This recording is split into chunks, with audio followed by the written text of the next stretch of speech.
Welcome to this afternoon session. Thank you ever so much for joining us today. So for those who don't know me, my name is Tom Neely, Director of Neemar Search, and I'm delighted today to be sharing the screen with two guest speakers. So Naomi Sweeting of Place for People and Phil Hardy of Amplus. So just in regards to today and just a bit of kind of logistics, I guess. Guest speakers will be talking for around 40 minutes, and that should give us ample time to ask some Q&A. No pressure, Phil, Naomi, after the session. Or we just ask just in regards to housekeeping, if you could all stay on mute, that'd be great just during the presentation. If you do have any burning questions during the presentation, do use the chatter feed, and I'll make sure that those questions are asked to the panelists after the presentation. But if we can stay on mute, that'd be much appreciated, just to save any background noise. So just obviously as to why we're here today, this session will very much explore around customer segmentation and customer segmentation in practice. I think what's really exciting to hear Naomi speak in regards to what customer segmentation actually is, and more important, or equally as important, of what it isn't, and how it can be used to drive more inclusive, insight-led service design. So during the talk, we'll explore and illustrate how segmentation has moved beyond compliance and data collection, and Phil will use some really good examples of how he, along with the help of Naomi, has driven that through with Amplus. So this should hopefully show some practical examples of how customer segmentation can become a real enabler for organisational learning and transformation. So without further ado, Naomi, I'll hand over to you. So thank you again. Lovely. Thank you, Tom. Afternoon, everybody. Just by way of quick introduction, I'm Naomi Sweeting. I'm currently Director of Customer Research and Insight for Place for People. I was formerly at Grand Union, where I worked with Phil directly. My background, I've had about 7 years now in housing. Prior to that, I've worked for lots of different sectors, so financial services, higher education, central government, and sort of agency, and sort of broadly in roles centered around customer insight and customer experience strategy. So that's kind of my background, just to give you a little bit of flavour. So I'm just going to share my screen, which hopefully will work seamlessly. And I'm going to talk you through the segmentation approach that we've developed, and Phil then show kind of some real kind of examples of how that's kind of started to embed Amplus. My screen showing, is that okay? Everyone see that okay? Yeah, yep. Perfect. Okay. So I'm going to talk to you about segmentation and what it is, and as Tom said, importantly, what it isn't, because I think there's been a lot of misunderstanding in the sector. And everything I say, I mean to be sort of done in the spirit of helpful kind of and constructive criticism, not criticism per se, but certainly when I joined the sector, I think it's probably fair to say that it was a little bit behind the curve in terms of its data maturity and its insight maturity in what it was trying to achieve. And certainly I was quite shocked at the time, if I'm honest, about how customers weren't really the focus. I think if we sort of think back maybe sort of 7 years, maybe people can reflect and sort of think, you know, maybe what that was the case in their own organisations. And I think there's a number of reasons for that. Sort of, I think we don't work in a competitive environment. You know, if we've got it wrong, if we've had it wrong, if we kind of deliver an experience that doesn't work, there hasn't really been that same impact that you'd see in commercial businesses where customers may sort of walk away and sort of act with their feet. Dare I say, I have shared this work with the regulator, but I think regulation has been pretty poor. You know, people talk about regulation a lot in the sector, and certainly sort of going back 7 years, people talked about regulation a lot on a daily basis, and used to say to me, you know, we are a heavily regulated environment. And I was like, you know, education's pretty heavily regulated, you know, financial services pretty heavily regulated. People don't talk about it all the time. It is just embedded in kind of that day-to-day practice. And I think if we're honest, and I've sort of recently sort of done some work around stigma, I think the stigma that we talk about around social housing has in part, if we're honest, been driven by social housing in the way that we have decided to deliver and design our services. I think it's very easy to kind of talk about stigma in the frame of kind of that outside world and that stigma around social housing, but I think we do need to reflect on how it's developed over time and whether we have had a part to play in that. So if you think about segmentation, not about labelling, so this is not a device or a model where you should be looking to label your individual customers. It's essentially a really rich data model. And we talk about data quite a lot at the moment, but more important than data, it's about insight. We have refocused on data, and understandably so. Again, when I joined the sector, I was told by the organisation I was in at that time that they didn't have email addresses for customers because customers didn't have email addresses, which patently wasn't true. And there has been a drive to really kind of collect more data, kind of cleanse our data, look at data, which was absolutely the right thing, because data hasn't been the best quality, and probably, if I'm honest, it still isn't in a state where we can use it effectively in all of our organisations.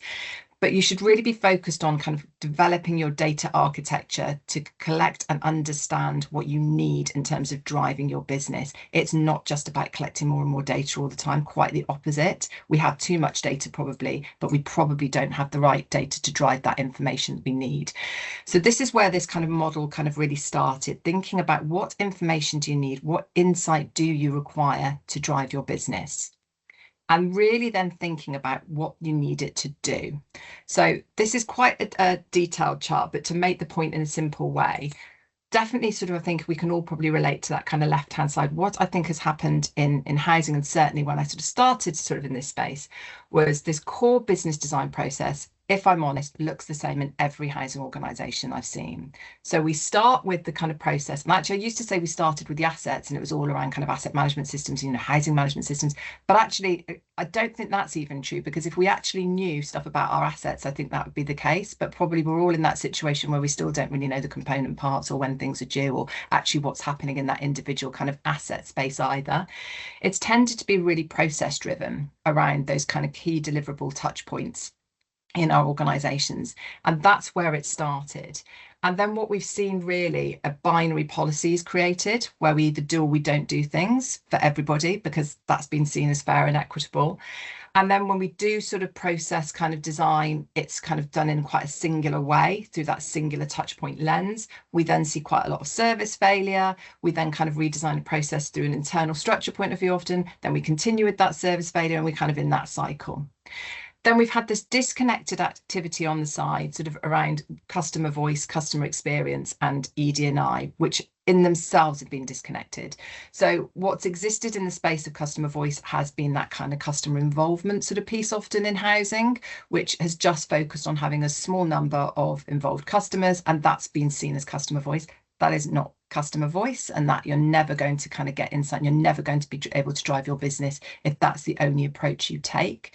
Then we've kind of measured customer experience, now TSM, historically maybe Star Survey, however you've done it, you might be running transactional surveys, but again, it's been seen as a completely separate activity, not really embedding or connecting strategically into any decision making or process design. And ED&I and vulnerability has been seen as something completely separate, and we'll deal with that as a completely separate sort of entity, sort of a focus for a different time. And what this model enables you to do is really change that into a continuous cycle of customer first delivery, where you're looking at all of those strands baked in. So ED&I, vulnerability, customer insight, all baked into a continuous process of design, refinement, and evaluation, and it all connects seamlessly. So it sounds really simple.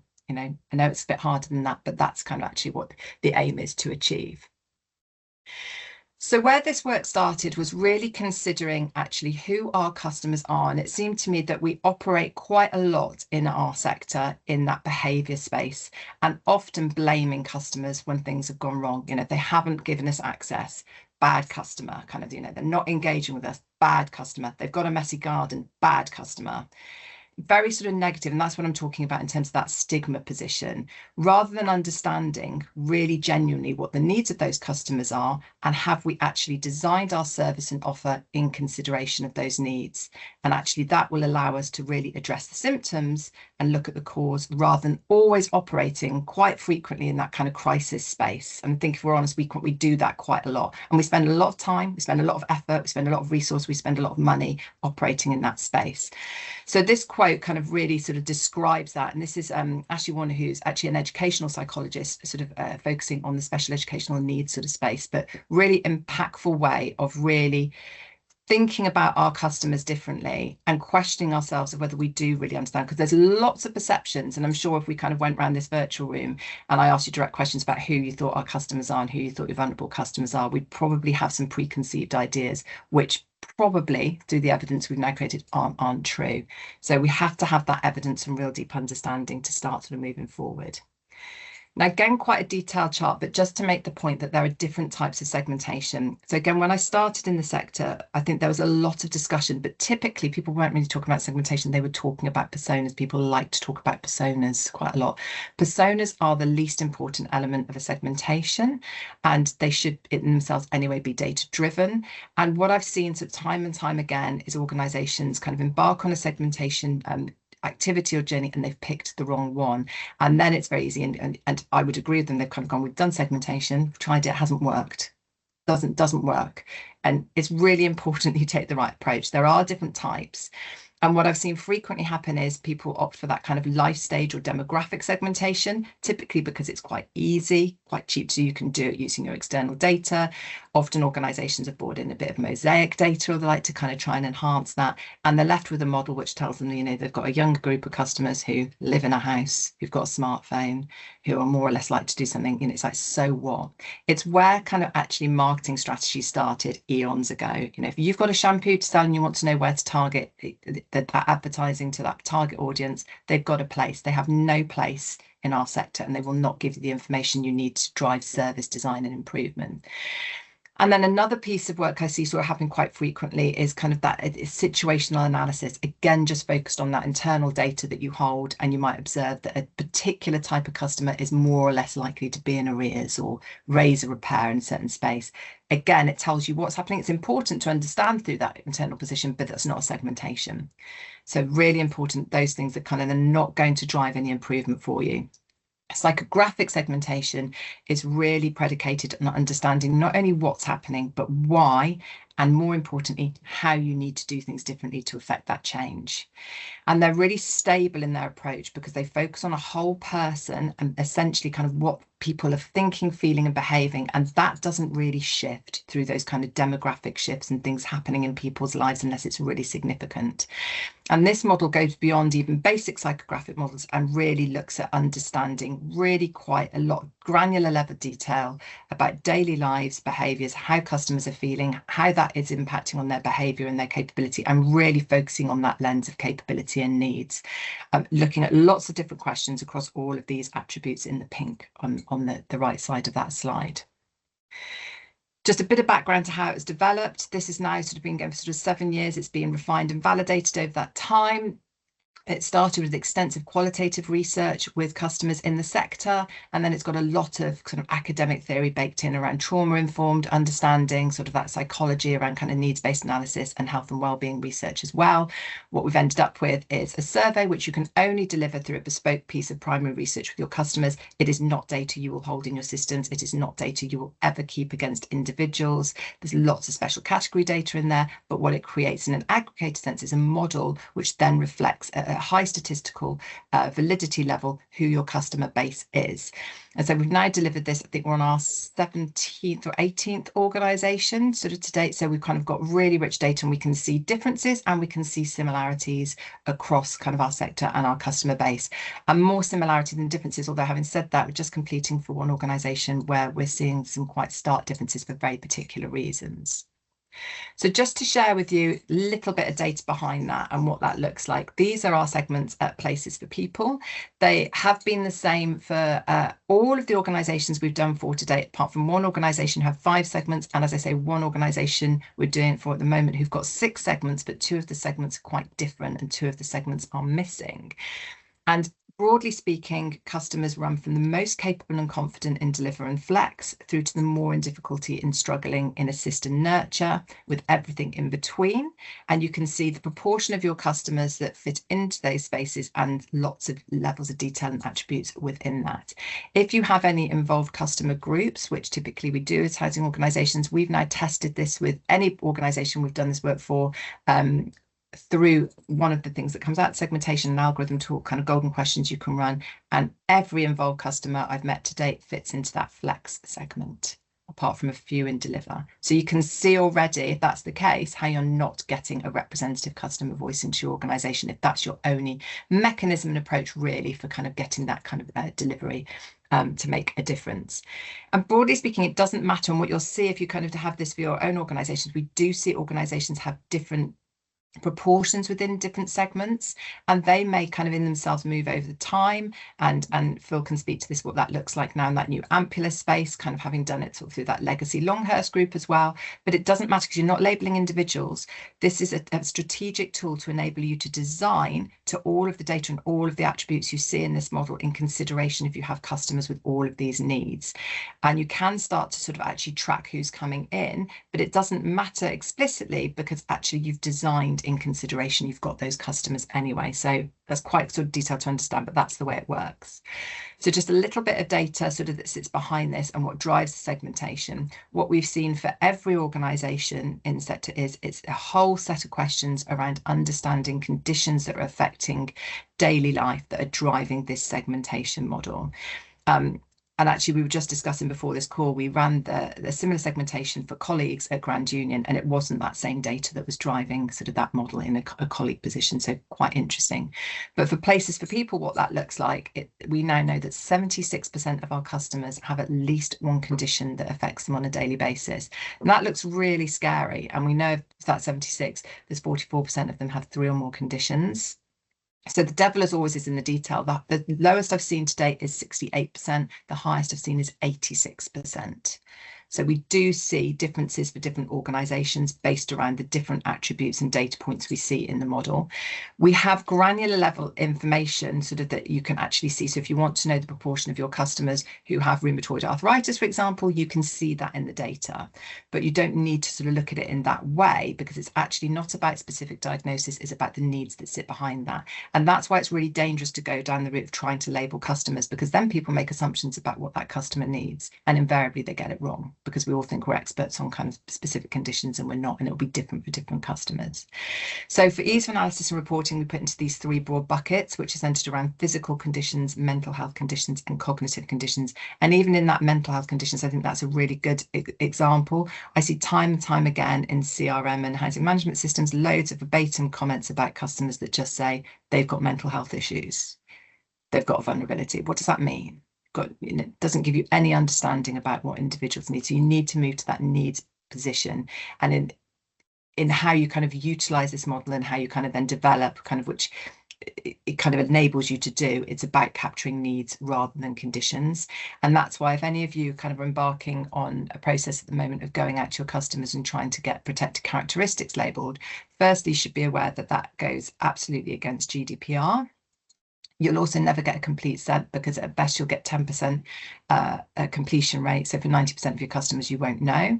You won't be able to evidence actually that you're doing anything with it. And critically, if you haven't done this bit of the journey to understand and inform your service design, you won't be able to do anything with that information anyway. And that is effectively might be putting you at more risk, because if a customer has told you that they have a specific need or requirement and then it doesn't actually feed into your disparate processes, that's a real challenge for organizations. So just to kind of unpick it a little bit more, we capture lots of information about capability and ability to maintain home as part of this as well. So this is total customer level at the moment. And this is where we can really start to challenge the delivery model we might have had in place, and we might have had in place for a long time. So if we pick on things like, say, that ability to paint internal walls and ceilings, we can see that around 1/3 of our customers at PFP, and that's quite typical from what we see in people's data, are unable to do that. Not unwilling, not lazy, unable.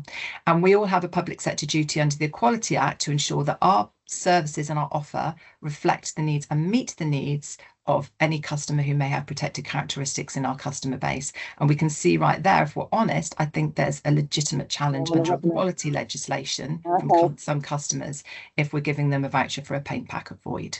So, we really need to start holding that mirror up to ourselves.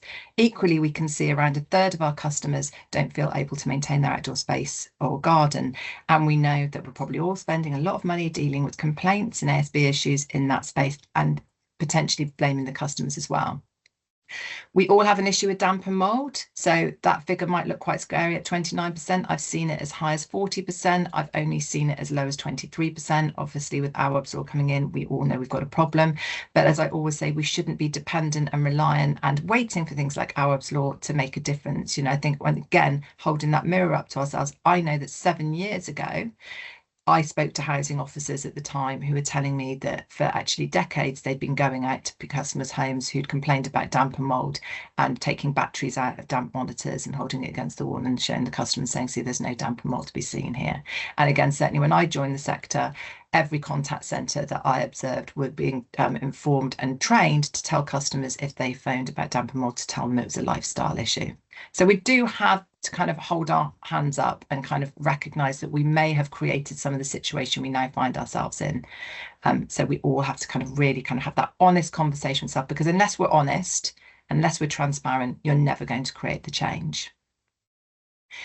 The next two slides just quickly are really important in how you start to use this information to really start to challenge and inform your service design and question whether it is fit for purpose. Now, again, when I joined the sector, going back to my email example, there was a perception and belief that all of our customers were digitally excluded, which again speaks to that othering that I think we do a lot in the sector of, somehow our customers are different to the rest of the world. They're different to us, and they're not as capable as us in kind of things that we just assume they won't be. And we know that just isn't true. Now, I'm not suggesting that there aren't customers who are digitally excluded, but it does feel like on occasion that we've used it as an excuse not to digitalise our services. And I think we can all reflect on going through COVID and suddenly we managed to digitalise that moving in sort of, process overnight, and we've never really looked back, So it's born out of perception and belief rather than actual evidence. And what we can see at Places for People is that we've got a high degree of digital capability, and not only preference for being able to digitally self-serve, but actually need to be able to, and even with what we might class as our more vulnerable customers. And so you've got lots of rich information through this again of what customers are doing digitally, what they're actually accessing. Just because they're not paying you by direct debit doesn't mean they're not paying other people by direct debit. And this is really important information to have to really inform those change programs that you undoubtedly will be embarked on. But the reverse of this as well is in having that conversation, and those conversations that have been happening for a long time in the sector around digital inclusion or exclusion, it has failed to understand or has believed that everybody has equal capability in the non-digital space, and it just isn't true. So what we can see at Places for People is that 19% of our customers are ignoring letters that look official. So any of your processes, gas service compliance, I'll start there because it's everyone's kind of like favourite topic. If they start with a letter, you've got, well, at Places for People, we've got a nearly 20% service failure baked into that process right at the start of it. That's a huge cost to us. We then get non-access, we blame the customer, not even considering that it's the way we've designed that process. If they are opening the letter, are they able to understand it? We know we have around a quarter of our customers who have real difficulty understanding those letters and difficulty reading. And we have a significant number of customers who have language processing difficulties, and that means difficulty on the phone. So we know at Places for People that 42% of our customers find it difficult to make phone calls. We know in the UK, that's around a third of the population, just at a UK level. That is growing in terms of difficulty. We've introduced a new question because we've recognised this as a growing issue. And actually, it was in the latest Amplus report that we've done. I'm not going to quote the figures, can't remember, but I think it might have been, Phil might know, about 79% of customers are saying they ignore phone calls from people they don't know. I'm just going to leave that in your mind when you start thinking about your TSM methodology and who you might be reaching through that approach by just doing telephone approaches, and whether you're getting a skewed or genuine results. Got lots of evidence that actually telephone approaches may well give you higher scores because you're just speaking to that flex customer group who are happier, but you start actually doing it through a representative lens, you might get a more accurate reflection on what your customers feel about your service. So I'm just going to really quickly take you through two segments just at the extremes to show you the kind of information and data you have. This is our deliver segment, a little bit of a pen portrait here. Essentially what this is saying is they're far less likely to have health conditions. If they do, it's more likely to be just a singular physical condition. So it's not having the same impact in terms of how we might design our services that some of those other segments we'll see have. And that's why that 76% figure looks quite scary, but actually when you start looking at it, what that actually means in reality, it looks very different through different segment lenses. They're active online. They would absolutely be preferring phone to email because they know they can get stuff done. They will be complaining to you. They won't have difficulty understanding those written communications that we're putting out there. And in terms of home maintenance, you can see down in that corner there, they've got quite high capability, but we still see damp and mold. So it's not the case that we're not seeing damp and mold in certain groups. Just to look at some of this data really quickly, you can see in that pie chart at the top that around 43% of this customer group have got no conditions impacting them. And then we've got another group around a third who've got, like I said, got that singular condition. You have all that data. You can see if it's 1 condition, 2 conditions, 10 conditions. We're not really seeing any challenge in terms of that language processing, literacy, numeracy. And when you start to look at the statements they're much more likely to agree with, you can see they're really quite strong and very, very positive. You know, they're very happy with their life as it is. They're in control of their life. They can make change happen. They've got no difficulty dealing with people in authority. They'll find it easy to complain. So very, very positive. Taking you to the other end, just to kind of put that into perspective, this is our nurture segment, who are quite young actually. So again, that kind of belief and perception that, you know, age is a predictor of vulnerability. It's just not true. You can't rely on demographics. You know, old people may be vulnerable, they may not be, but what we see repeatedly in this model is it's some of your youngest customers who are the most vulnerable, whatever that means. That's a whole different discussion. For this group, we see 2/3 have a physical health condition, almost all have a mental health condition, and a quarter have mobility issues, and well over half have 4 or more conditions. This is general needs tenants, by the way. This is not anyone who might be in your specialist landlord schemes. Much more likely not to be working due to disability and illness. And just on that point, actually, what we see time and time again, sort of challenging those conceptions of who our tenants are, that everyone believes that the majority of your tenants are unemployed in that category. It's typically just in line with national average positions, 4% PFP, it was 4% of Grand Union. Not being able to work due to disability and illness is a different thing. But we believe, and we've designed our services often on the premise that our customers are just at home available at a time that we dictate we're available to deliver to them, and they should just be able to drop everything, and it's just not true. This group particularly find it difficult to make phone calls. So if any of your processes involve them having to make phone calls, that's quite challenging. You won't be getting complaints from this group. They certainly won't be rocking up to your involved customer group discussions. And they're finding that kind of written communication really challenging.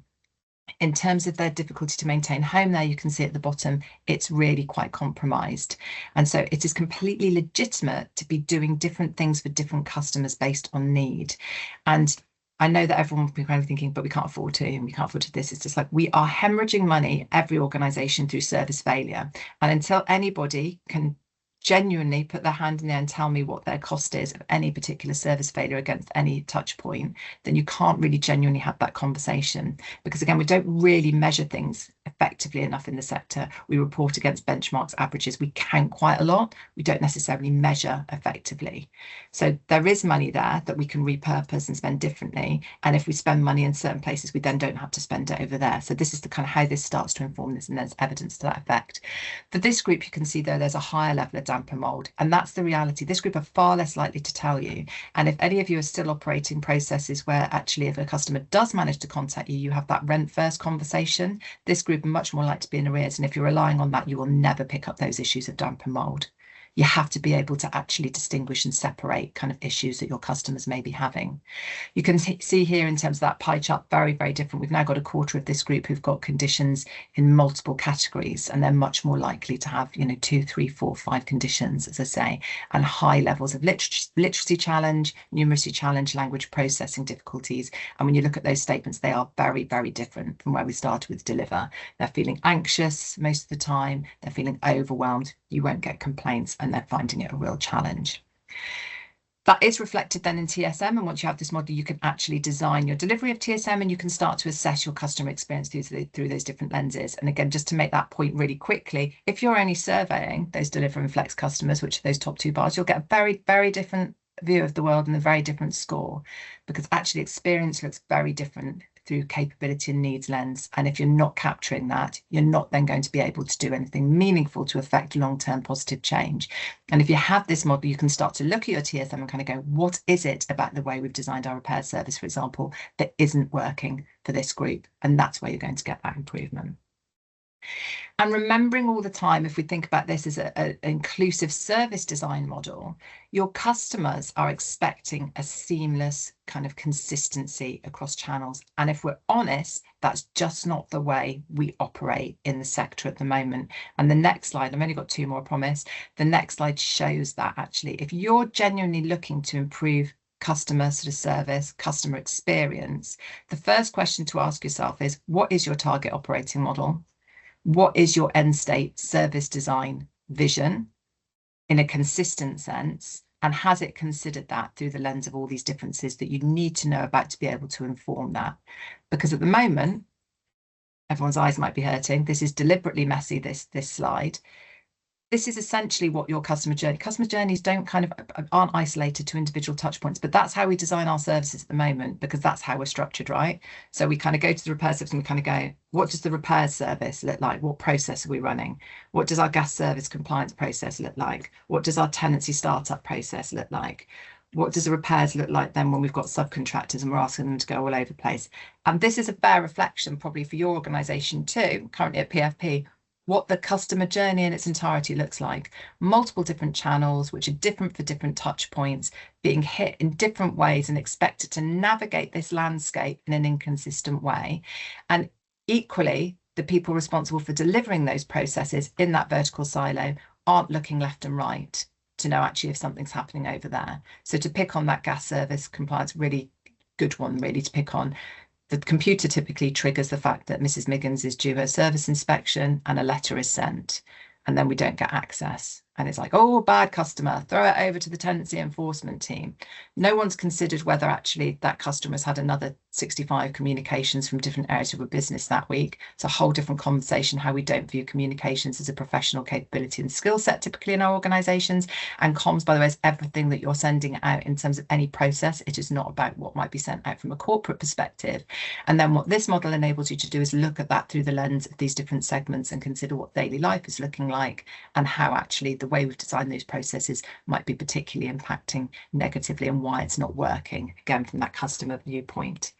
So that last slide shows that at the moment, if we're honest, as organisations, we tend to design and try and deliver our service touch points in those vertical silos. That's the way we're structured, that's how we deliver them. What this enables you to do is have this as that foundation understanding as a key enabler to inform everything you're doing in that space, how you're measuring TSM through how you're designing your CRM, how you're designing your culture, learning development programs, everything to start working in the horizontal. And that's kind of the important sort of thing to recognise. And remembering all the time that building a good customer experience does not happen by accident. It does happen by design. And just measuring TSM is not going to just, measure things. That old adage, if we measure something, it improves, and kind of it does the stuff, it doesn't. So I'll stop there and hand over to Phil, who can take you through some direct examples of how that's worked for Amplus. Thanks, Naomi. If someone can give me a thumbs up to let them know that my screen's shared, that'd be fabulous. Yeah, good afternoon, everyone. Phil Hardy's the Chief Operations Officer at Amplus.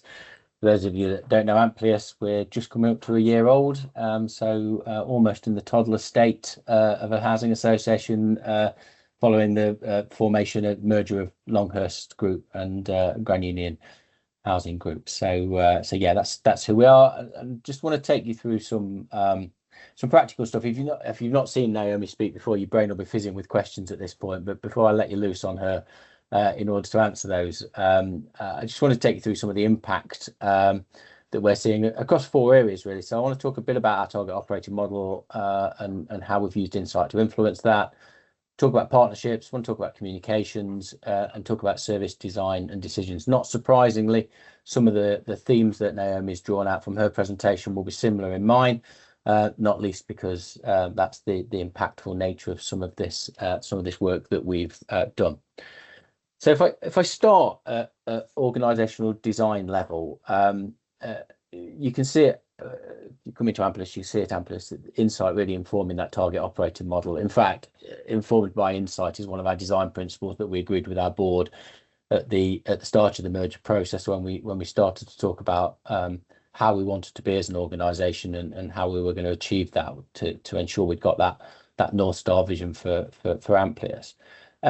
We have, like many others, adopted a regional delivery model to keep us close to communities and to enable us to tailor interventions. But actually, we've gone slightly further than that in terms of the formation of that regional delivery, in that we've created, as part of that, a matrix management structure to pull together exactly the point that Naomi talked about earlier, having all the voices all the table around the table from all departments to really focus on customers in a locality, and how do we drive that single end-to-end process, end-to-end decision making, and end-to-end impact that we have on our customers and communities.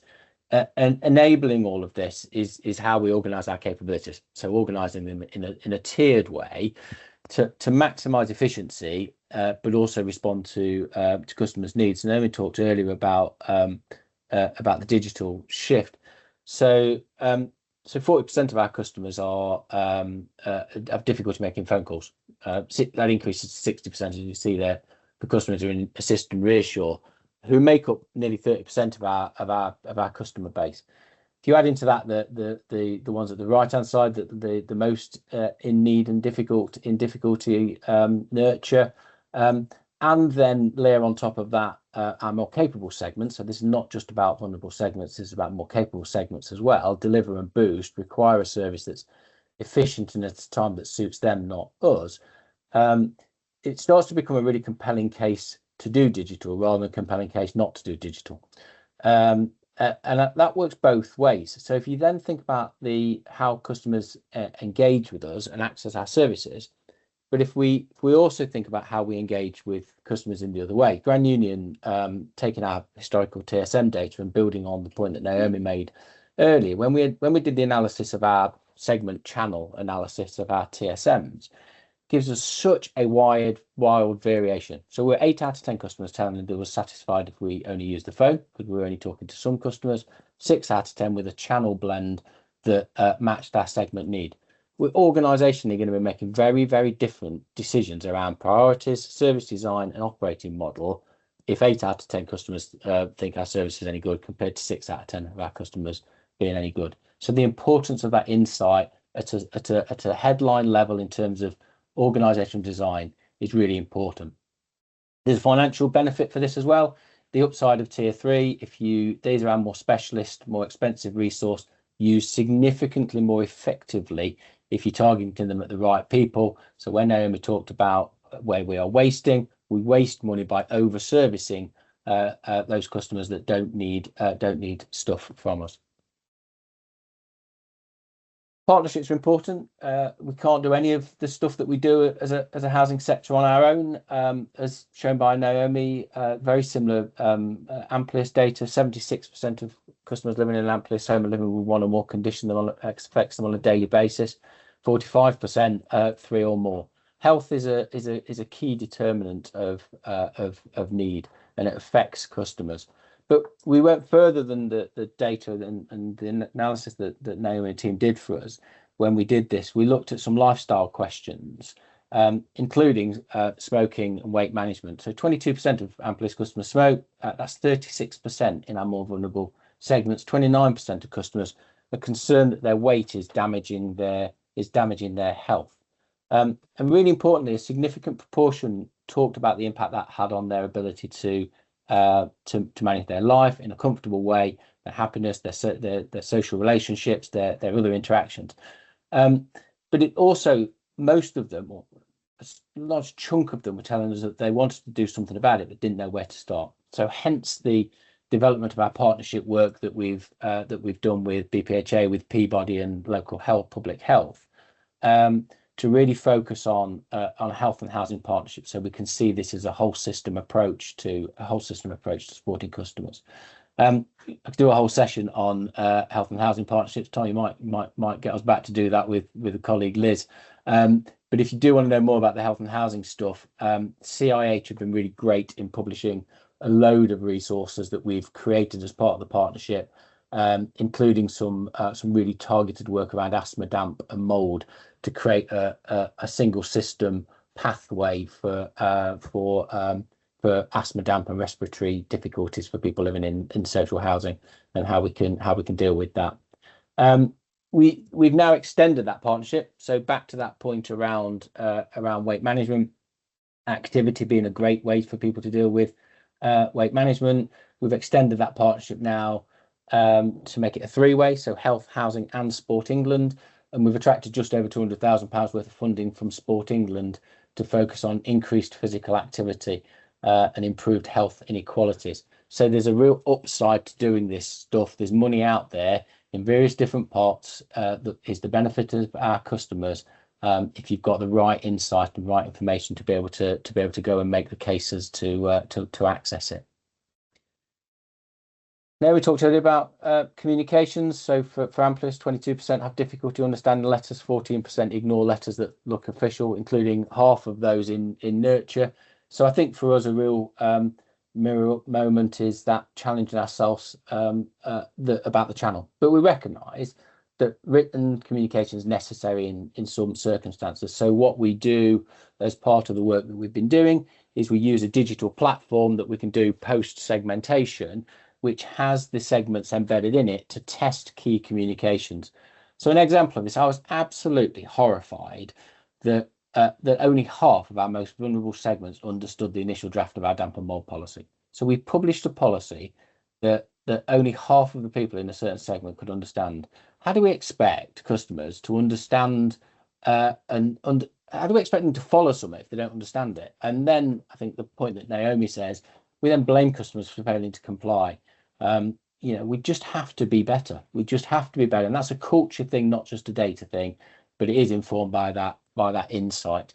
We've done similar exercises across all of our policies, but we've then started to do it with our letters as well. The letters that we have to send, question whether we do have to send them if we have an active digital platform, but at the moment we send rent letters, just a way of making sure we test them. You can do that through the digital platform, through the tool that we have available. The last area I want to talk about is really just to make this really granular for you, just around the practicalities of using insight every day in every decision that we make in order to inform service design.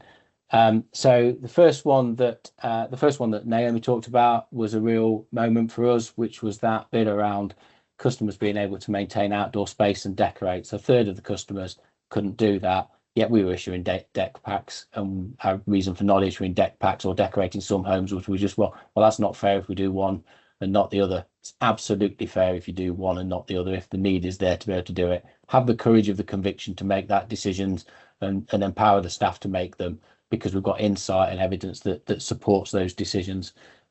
Similarly with the gardens, our response to the gardens, we've got people with lacking the capability to do it. Our response would send a snotty letter. We just need to be better. We just need to be better at having those conversations, spotting those capabilities, and being able to have better conversations with customers about what their needs are. So 40% of Amplus customers are to the right of centre. If you remember that graph chart that Naomi showed us around the balance between confident and capable at one side and in difficulty struggling at the other end. 40% are on the right hand side of that. So they need a reassuring, they need approachable, they need a proactive, they need an understanding service from us in order for it to be successful. So when we reviewed our arrears process, we incorporated a really different tone into our text messages. So we shifted it, and what we said was, we noticed you've missed a payment. Is everything okay? We're here to help. We saw a significant uptick compared to sector benchmarkers from the company that we're using with VoiceGate in terms of the return rate of people coming back to us. So people coming back to us, saving us that secondary follow-up was more efficient way and better conversations that we're having about people's debt. People are really fearful about talking about this stuff. They're scared of us as organisations and authority. We have to break the barriers down and find ways to communicate them. Loneliness is a really interesting one, and it's a real live one for me, because I was in a session last week and we were talking about older persons services, and we were talking about how do we tackle loneliness for old people. But interestingly, our insight tells us that the lonely groups are not necessarily the elderly. So 22% tell us that that they are lonely a lot of the time, and that's still heartbreaking, right? But 50% of the segment that has a bit of a demographic age marker are saying that they see friends all the time, and 71% saying they've got close-knit families. It's the younger, not working, multiple complex needs that we need to worry about. So 80% of them are feeling lonely a lot of the time. So the lesson really for me was was be careful with stereotypes, be careful with generalizations, and actually be much more curious about the data that we've got. And finally, I just want to give you a bit of an example of some repairs work that we did, because I know we've got quite a few people on here from repairs services. So we got a group of colleagues together to redesign. It was this specific customer journey. It wasn't end to end. It was the repairs customer journey, but using the insight and specifically the key characteristics of the segment. And just to show you the impact of that, so we saw a 10% year-on-year increase overall in satisfaction with the repairs service through some really simple process and technological changes, which didn't cost a lot of money to support colleagues. But more pleasing, that 16% swing in satisfaction with segments that we specifically targeted, some of our more vulnerable segments. Look, it's still a bit crap, right? And it was a low bar to start with, but it's real evidence that if you use the insight, you can make quite impactful changes in quite a short period of time. So final slide, just some final shots, and we'll share these slides around, kind of a little bit of a repeat of what I've said. So probably just want to focus on the last one really. It's a culture thing as much as a data thing, and key to all of this stuff. Yes, do the insight work, get an understanding of that, but then it's about having staff with the curiosity, the desire, and the flexibility to really embrace it, because it can be really, really challenging. You can be pushing at people's values sets quite a lot and how they've done stuff for a long period of time when you get into some of these conversations. But if you're brave and you persist with it and you show the evidence, it can be really, really impactful. So I think we've got about 10 minutes left, Tom. So I'm going to hand back to you. I'll stop sharing and we'll come back to you for questions. No, they're great. Thank you, Phil, and thank you ever so much for everyone that's come through the chat feed as well. So it's interesting because one of the questions that I had for you both was similar to what Sam's actually just put. So just in regards to, and Phil, this is for you, but also Naomi, what work have you done to change the culture of your teams in the org design? So housing associations tend to be structurally quite archaic. So how have you addressed this? And I guess just for both of you as well, in addition to a secondary part to that question from myself, is Naomi, you mentioned, and rightfully so, there is that almost deep-rooted stigma towards social housing customers. I guess you've gone through this journey, both of you, in your organisations. How have you addressed those, I guess, resistance around cultural barriers as well? So Phil, if you don't mind starting first. Yeah, no, I don't mind starting at all. And I think confession first and foremost, we're still going through it, to be perfectly honest. I don't think you're ever really done with this stuff. But I think the principal shift that we made in terms of some of that cultural piece is getting teams together to work through the data, show them the data, show them and give them the opportunity to read. They've loved it when we've got people in a room and asked them to workshop how we might design services differently, how it might land with different characteristics. So actually, it's not been particularly difficult in terms of shifting that. The real challenge for us, and you know, we've got to go again now because we merged 12 months ago, having been on a kind of 2-year journey with Grand Union to then incorporate this and recognise that this is brand new for a lot of our new Amplus colleagues, is about going again with this stuff. But I think once you start to show people the impact and the change, once you start to see that wonderful slide that Naomi talked earlier around from Ashley Warner, once people really start to understand that the behaviour that we show and the actions that we take can have a real negative or positive impact on the behaviours of customers. If we start to really treat that underlying need rather than treat people's behaviours, we can change how people feel and we can change how they behave. And I think when colleagues have started to see that and they've started to see the impact and feel empowered to make decisions that might be different for different people because they've got the courage of conviction to be able to do that, they really start to feel empowered to make more of those decisions. But we've got a long way to go yet, because as I say, we are a year into creating Amplus, and this is part of our central to our design principles and central to our target operating model, but more work still to do. Yeah, brilliant. Thanks, Phil. Naomi? Yeah, and just to build on that, I think 3 things I think are really critical in my experience. I think if you're embarking on any of this change program, it's a 3 to 5, and I'm meaning 5 really, in housing year program. I think there's a tendency for organisations who've been doing the same thing for decades, and then they want to kind of, we're very good at task and finish, aren't we? Kind of going, let's run a project, and we've started and it's finished in 6 months. We've ticked the box to show evidence, rather than actually creating that meaningful roadmap for change. So accepting that this is a long-term kind of program to create any change, I think is really important.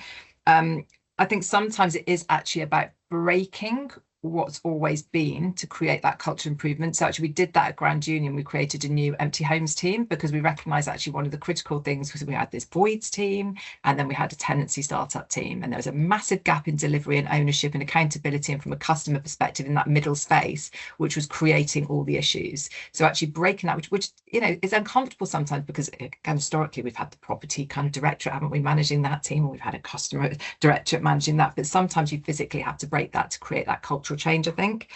And also just kind of really sort of focusing not only on the customer benefits. I kind of think I learned quite early, not just in housing actually, but through my kind of whole experience of insight, that making sure you equally kind of demonstrate evidence and work on those kind of financial benefits, you know. And I don't know if there's any finance people in the room, but kind of learned quite early that I wasn't going to win the argument, maybe with people who just kind of going, but the cost, by kind of going, but why don't you care about the customers? You don't assume that everyone's got the same motivations. Not everybody working in housing, contrary to popular belief, cares enough about our customers, just because we've got that, you know, words on our boardroom walls. So it's equally important that this is not just about spending more and kind of the customer focus. I think that someone said to me once in a finance role that, you know, well, we can always kind of just spend more to buy customer experience. It's not about buying customers' experience, you know. It's about actually the financial benefits of that and recognizing the waste. So lots of different things, but equally it has to come from the top. If you are not committing, you have to have that transparency and honesty, because if you're in that cycle where you want to look good rather than be good, actually it's not going to work. And that's why I fear sort of some of those TSM kind of conversations. If you haven't got that kind of urgency, and I guess that confidence, and just that kind of, it's a bit fearful to kind of go, actually, is this true and genuine? If you're just stuck in that space where you're just kind of forever wanting to be seen to be good, rather than genuinely wanting to know the real picture, and that's got to be at the top level, you're never going to be able to kind of create culturally that change. You can't do it from the bottom. Brilliant, thank you. And I guess on TSMs, Scott has put a message in the chat as well. Keen to understand a bit more about your data collection approach, segment definitions, and any partnerships involved in reaching your current stage. Naomi and Phil. So was the first TSM approach, was that? So yeah. Your TSM approach should be informed by what you know about your customers, and that will differ for different organisations. So I think from memory, Grand Union did an 80-20 digital phone split, because that's what our data showed we needed to reach a representative audience. For other organisations I've worked with, I've suggested more 60-40. No one should be doing 100% telephone, and everybody doing 100% telephone, as I've said, I can evidence you're only speaking to Flex and Deliver, because they are the only customers who will pick up the phone, and we've got all the data to evidence that. Interesting, I walked into PFP last summer.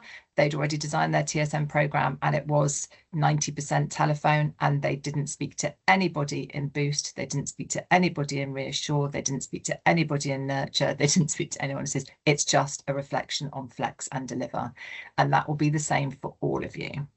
So it needs to be informed. You have to have this level of information to inform that. But as a rule, you should be doing far more digital, because actually, contrary again to popular belief, that's the best way, and that's the most modern way of doing performance survey. No one should be doing any face-to-face. Doesn't actually inform any of the differences in your overall scores, and it is not an effective methodology for doing performance stuff. And again, those of you who may have specialist landlord schemes, the belief that those customers can't fill in digital surveys is a bit of a myth as well.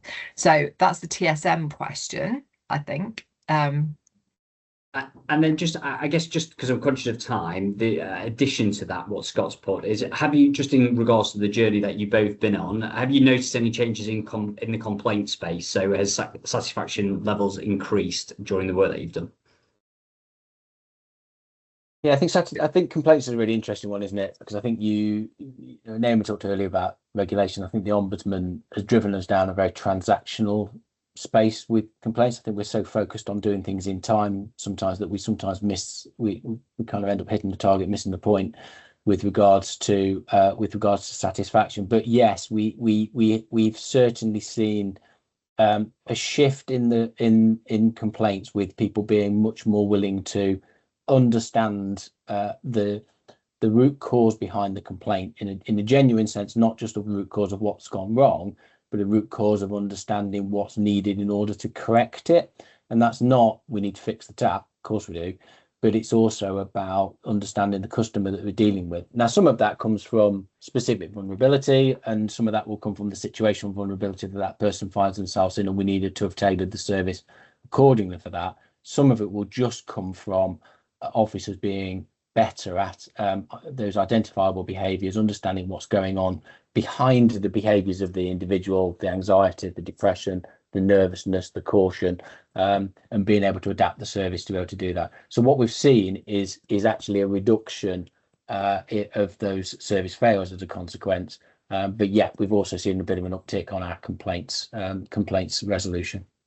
And just to add to that as well, you can't inform and improve your service design by trying to action individual complaints. And that's what I see a lot of organizations doing, kind of going, what the complaints are telling you. They're just telling you what's happening. They don't tell you really why and how holistically. And it's kind of a layer of information alongside the segmentation, which can help inform that. But importantly, and this is what Grand Union have just launched it at Place for People, it's having that mechanism and capability to run continuous representative insight, which Amplus now have through their voice platform.